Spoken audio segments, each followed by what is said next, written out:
Welcome back to another reading and correcting with me, Kindar, the Tiger Writes, and Ty, the Tiger Supervisor. These are where I read a chapter from one of my stories and correct it as I go. If you want to listen to these live, it's every Tuesday morning, 8 a.m. Eastern Time on Twitch and YouTube. And if you are looking to support me, that is on my Patreon. Today, we are doing chapter 23 of The Technician's Fight. No, Gralgiran said, dunking a cylinder of meat into Hathara sauce. Rokiran's Revenge, that should be capitalized, it's a title, doesn't work as a retelling of Mercury's journey. Why not? Tom asked, nibbling on a cube of meat. You have the awakening, the realization everything was taken from her, her promise to get back what matters to her, the hunt, and finally the reunion. You're stretching the definition of awakening here.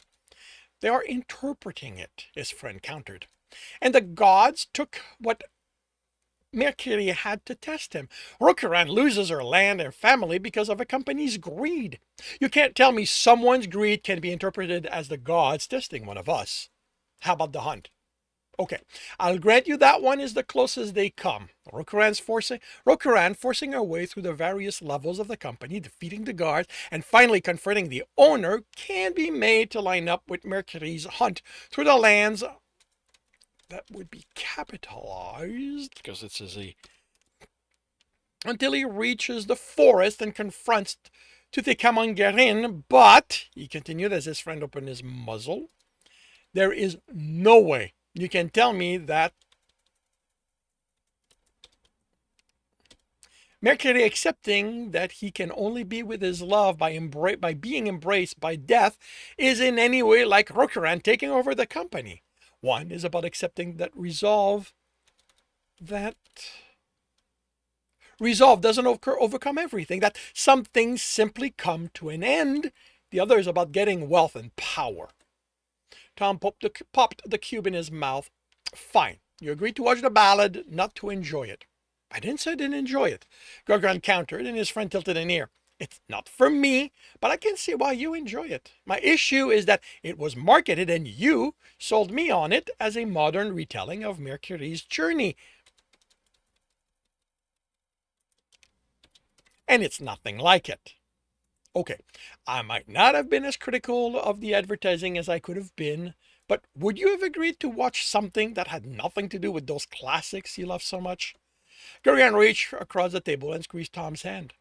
It would still have been a way to spend time with you. He let go.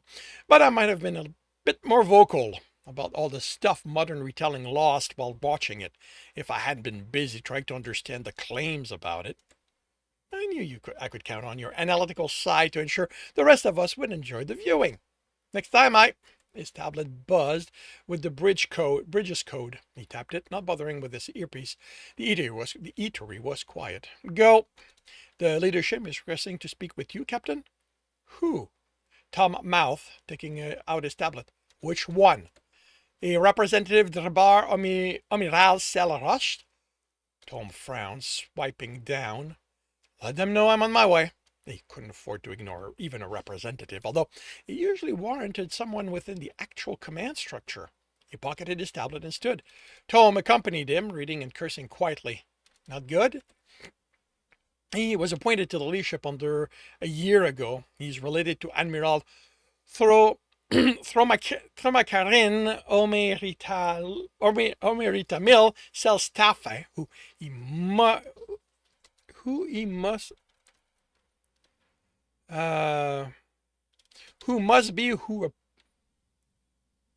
be who appointed him, but okay, oof, that's but nothing in the decisions the president made shows him aligned with the admiral, he snorted. They don't show him aligned with anyone. Isn't that a good thing? No one within the leadership is unaligned. Everyone has an agenda and they need allies. To get allies, you need to agree to support others or, don't complain too hard about the orders they give you. I never complain, Tom snorted, unless the orders go against my duties as the god's hunter. But the problem here is that without doing anything for someone, um, but the problem here is that without doing anything that someone from the back room noticed, I have no idea why they're contacting you. Any idea? Are you due for an in-person report? All we've done since dealing with the Earthers is scare a bunch of pirates, rescued one merchant ship, and offered support to a Tohonian research vessel. Nothing they'd care about. Not even the Tohonians? If the leadership demanded an in-person report for every Tohonian ship which we come across in our patrols, they would never get any rest. They are a Federation race we trade with, so they come and go pretty much as they please. Which you hate. I don't hate it. I just think it would be simpler if we assign merchant and researchers and every honest Ahonian ship a tag so we could know where the pirates are. I'll take it in my office, he announced as he crossed the bridge. Tom entered with him. Earpiece, he instructed, and Gralgiran put it in. Same as usual. His friend's voice came from it. Don't let whatever he says get to you. Avoid outright agreeing to anything, and when possible, give me enough time to voice my opinion before saying anything. Gralgiran nodded, sitting and pulling his legs under him. He tapped his desk, and the male appeared seated across from him. Representative, there will be capitalized as the start of a phrase. Derbar Homiral Selrost. He greeted him. Actually, it's unit leader, Derbar Amiral Selrost. Captain Gralgiran Selhalavnir. Don't respond, Tom said. That's clearly a baiting.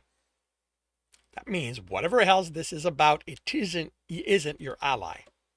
How can I assist you? Gralgiran asked, instead of acknowledging the rank. This is just a courtesy. I've been asked to extend, the male said. You are one of our more visible ships out there, and some in the leadership feel we tend to forget that. Forget that maintaining good relationship with the hunters of the line can only help in keeping Kelsir secure. I didn't hear much respect in that, Tom said. Don't sniff too strongly. You're not going to like what he's shoving. As such, I wanted to congratulate you and your heart on him managing to put the Earthers in their place. I have to say, you played them surprisingly well with the timing of that clip. Don't correct him. I don't see anything indicating he respects the god. It's better he thinks you are clever instead that they meddled. Thank you. They gave my heart plenty of incentive to want to dissociate from them after one kidnapping and one attempt at such. Yes, and from the reports, he will make a good hunter. Didn't expect that, Tom muttered. Is he or isn't he a fan of hunters? I hate masters of neutrality. Yes, he is. He is approaching the point where he will prove himself on the line. Then I wish him good hunting when it happens. I shall pass the wishes along. Is there anything else? Actually, since we are talking. There we go, Tom muttered. This is either meat or shit. Don't react to either. It's been noted that the last time you were on Kelsir, you didn't put your ship in for repairs. It's been, the male consulted something, nearly a decade since it was fully inspected. It has to be due.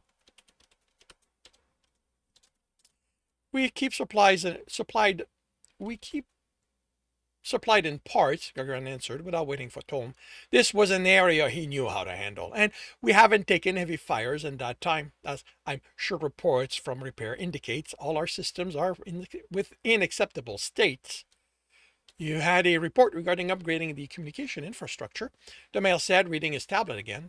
Because the Earthers were able to hack us. But that is a fleet-wide situation. Unless new systems have been built and tested, there's no point in doing more than ensuring we have better monitoring programs and that comm personnel receive training to ensure they know what to look for in signs of intrusion. He brought up the state of the ship. Next, the crew or morale.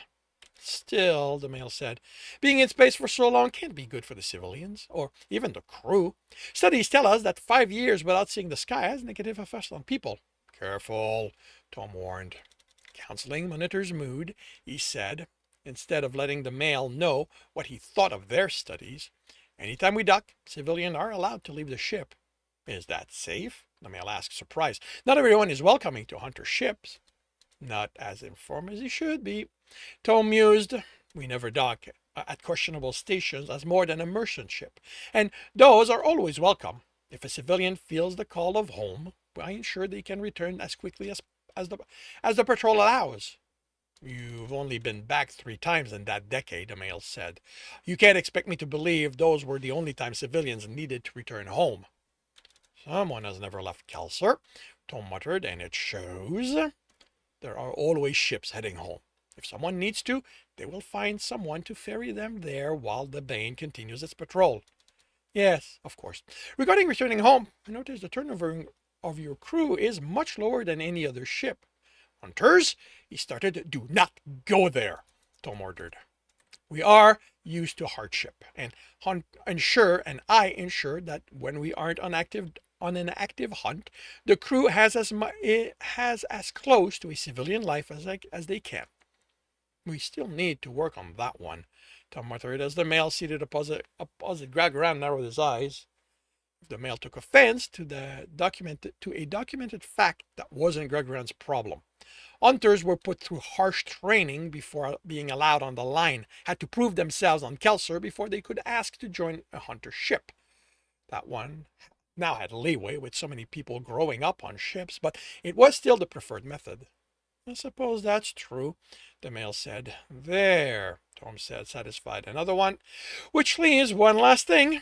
If not for his training at controlling his reaction and years of hearing his friend curse, Gralgiran would have given away they weren't alone. Which is, there is a concern your position on the line, that your patrol along the unclaimed territory between us and the Earthers may not be to your advantage, considering the Earthers encamped against your heart. Come on, Scaran, take his cock, Tom muttered. Don't lose your temper, Gral. Getting angry is just plays into his game. The implication he couldn't keep Jer safe, that Jer couldn't fight for himself after already defeating the Earther, demanded the kind of response Tom didn't want him to give. He let the anger show while he kept silent. Okay, Tom said, relieved. The best way to counter that is with facts. What makes the Bane, the hunters on it, the crew, better than anyone they could replace us with? That aggression against my heart, Gralgiran said, has provided us with training in their methods. We have experienced how they fight, which you reported. We have experts going over their recording to create counter techniques, which my hunters have already practiced in. Practiced in.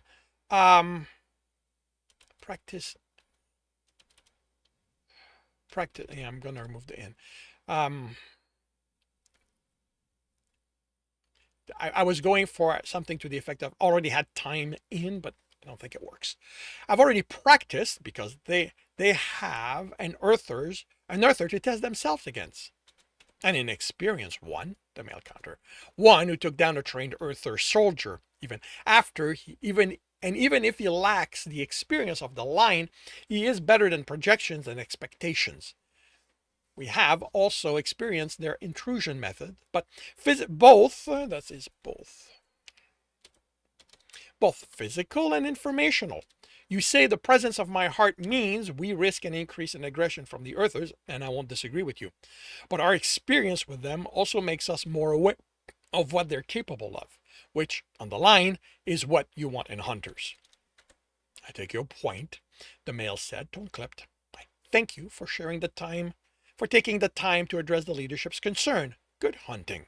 The male vanished. Gralgiran slumped back in his seat with a sigh. Tom climbed in and curled up against him. And you outwit the leadership again. Sure, I outwitted them. And say the word with respect, Tom. I might not like most of them, but they have earned their position within the military leadership. That one hasn't. More and more of the people getting positions within the leadership are assigned instead of earning it. Soon enough, they're going to be nothing more than a mirror of the political bodies making a mess of things back home. Tom nuzzled Gralgiran. But I'll take any victory. Shall we celebrate? How about we snuggle for a while? I need to catch my breath after this. I have hours before my shift, Tom said, adjusting himself on Gralgiran's lap. I'll be happy to take it all right here, just like this. Food's ready in 30, Jer called. I'll be there, Gralgiran replied over the broadcast he'd been listening to while going over the report. And for all out there, the female said, listening in for updates on favorite human and his heart, we at Spreading Branch have it on good authority that technician Jeremy Bradshaw can now be addressed as Hunter Jeremy Bradshaw, which must bring up the question, Alice, the male said, of which rank we should be using when addressing him. Gralgiran rolled his eyes. He'd explained the protocol to Tom the Earther when he'd updated him. Well, Harry, according to the information we receive, rank is situational when a Kelsirian has more than one, but hunter should be reserved for hunt-related activities. So, in his everyday life, other than those who are close enough to him not to need rank, they address him as technician. If he is called in for a meeting with his beta or has training, then those will call him hunter. So we should refer him to as technician. Unless you've become much friendlier with him than I've known you to be, Harry, yes. And unless we are reporting on his activities as a hunter, of course. And speaking of the technician and those close to him, our informant said that he is developing a good social life. The technician has been seen at clubs and at clubs on the ship dancing with strangers in the presence of his heart. The female said, "Not always, Alice. Remember, Kelsirians don't hold to human standards. For them, intimate relationships are not limited to the person you are in a matrimonial relationship with. They don't even do matrimony, I believe.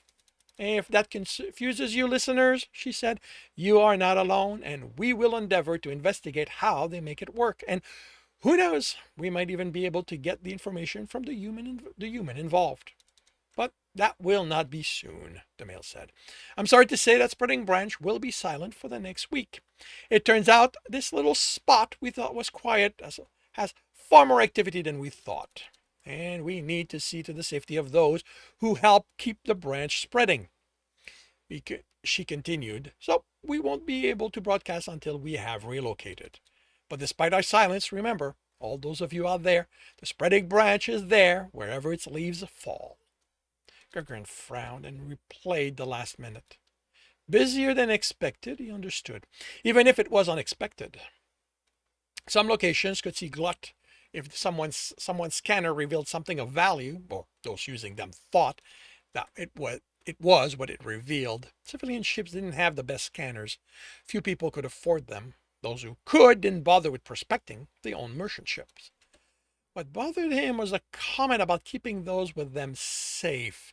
Not that they wanted to, but that they felt they had to. They didn't know where the Spreading Branch broadcasted from, but he knew it was from within Federation space. That meant that even if a pack of ships unexpectedly showed up, they wouldn't be in danger, wouldn't feel in danger, unless those ships were pirates. But why would a bunch of pirate ships gather in the area where Spreading Branch broadcasted from? They didn't bother with prospecting. They went after ships. Ships like the one Spreading Branch used. The problem with that was that pirates didn't work well together. Even Kelsirian's pirates, who as a species preferred being in company rather than alone, didn't like having different Alan clan in proximity. The only reason he could think for multiple pirates to act in unison was if they weren't actually pirates. But that wasn't something he had a way to check. But he knew someone who might. "Jer," he nuzzled his heart as he cut meat into cubes, "I have to go deal with something. I shouldn't be long." "Something serious?" "Not at the moment, but it could grow to be. I'll wait for you." He gave him a kiss, and Gralgiran left their apartment. The quartermaster wasn't at the counter or in the whole service area. Gralgiran even leaned over the counter to confirm he wasn't on the floor having sex. A look left and right confirmed he also wasn't sprawled there with one of those who, supposedly, worked for him. Gralgiran didn't look too closely at the names on the quartermaster's pay report. The numbers matched what he could assign. The names kept changing wasn't the captain's problem. He couldn't think of one time when the mail hadn't been here. He couldn't think of one time the mail hadn't been here when Gralgiran needed to speak with him. Enough, he suspected the mail paid someone to inform him when he approached. He took his tablet and called the mail. Quartermaster, you're required at your counter. Be right there, came the yell from deeper within the hold. When the quartermaster arrived, instead of his clothing being in disarray, if he'd bothered putting them on, they and his fur were dusty. Sorry, we're going over the inventory. Some stuff back there hasn't been looked at since the times of my predecessors. He smiled, but I'll be happy to make time for you. Here on my bed. Jer's waiting on me to start eating. Tell him to come down and we can both eat you. Gralgiran's protest did not make it past his lip, and the quartermaster grinned. He'd been about to tell him Jer would never go for it, but his heart was no longer the timid Earther of even 4 months ago. I need information on pirate movements. That's not the kind of information I can give you, Captain. We agreed that you wouldn't use me to call the clans. This isn't about the clans or even the other pirates. I suspect the Earther military is using pirates as covers for operation within the Federation. But to confirm it, I have to know what is happening within the pirates who are officially operating. The quartermaster considered him. I don't have that kind of information, and I can't get it, not anymore. Everyone knows where my bed is, but I know someone who might be willing to help you. He was going to regret saying this, but he didn't have a choice. Name your price. The quartermaster grinned. Oh, I'll ask my uncle if he wants to meet with you for free of charge. I just want to see your face when he names his price. And that concludes chapter 23 of The Technician's Fight. If you are enjoying this, please leave a like. If you want to know when the next chapter will be up, subscribe and hit the bell. If you want to read this story, it is up on Ream Story. And if you want to listen to these live, it's every Tuesday morning, 8 a.m. Eastern Time on Twitch and YouTube. Links are in the notes, and with that, I shall wish you a good day.